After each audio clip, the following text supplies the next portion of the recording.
We live in a world that is inundated with opposing worldviews, and among these is one that is embraced by nearly a third of the world's population, Christianity. The Christian worldview is based on the Bible and uses this sacred text as the basis for its ideological framework.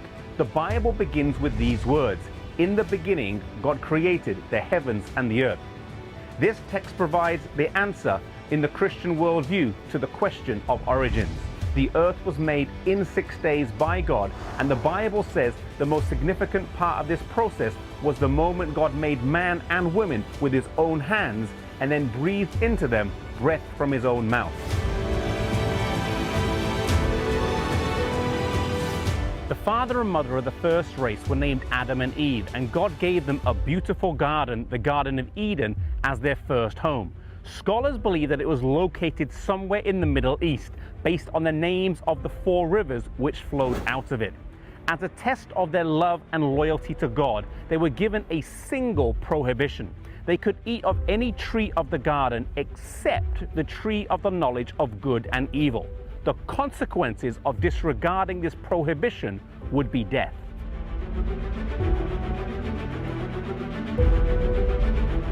Unfortunately, Genesis 3 records the account of Eve being lured to the forbidden tree by a talking serpent. Seduced by his lies about God and the nature of death, she ate the fruit of the tree, and the Bible then says she gave the fruit to her husband and he ate it as well. As a result of disobeying the commands of God, they had to leave the Garden of Eden, a place of peace, joy, and face-to-face communion with God. In the aftermath of their sin, they witnessed the first death as an animal was sacrificed for their sin, and then later on they were given clothes made from the skins of this animal. Their mourning turned to joy though at the birth of their first son Cain and later Abel, but nothing could prepare them for what came next. The horror of seeing their firstborn son murder his younger brother. Racked with guilt, Cain separated himself from his family and set up camp in Nod on the east of Eden. And thus began a separation between those who followed God and those who went their own way.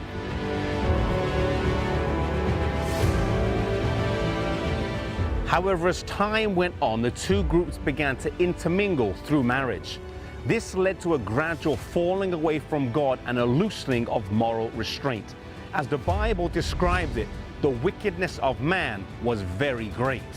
As God surveyed the rapidly deteriorating situation on earth, he gave its inhabitants 120 years of probationary time to make a decisive choice. They could either choose to follow his guidelines for morality, or they could follow their own. Their own perception of morality had led to a terrible state of crime and violence, and if they chose to persist in this course, God would cleanse the earth with a flood.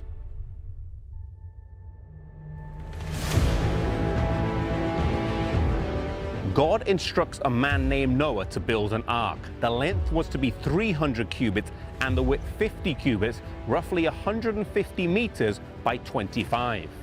Today, there are 2 life-size replicas of an ark in the world, one in Holland and one here in Kentucky. It's fascinating to see how much wood it takes to build an ark, roughly 14,000 trees, and yet how solid it appears. Sadly, only the 8 members in Noah's family make it into the ark before the rain starts to fall. Soon the earth is covered with water, and the flood continues for 150 days before the waters start to recede. Today, there is a lot of evidence for the flood in geology if you are looking at it through the lens of this cataclysmic event.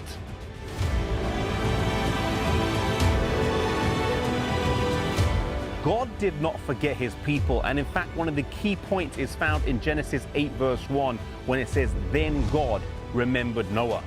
Sometimes it's in the midst of the storm, when it seems like God might have forgotten us, when we're tossed about in the waves of life, that God then makes his presence known. The same God who made the world restored its beauty after the flood.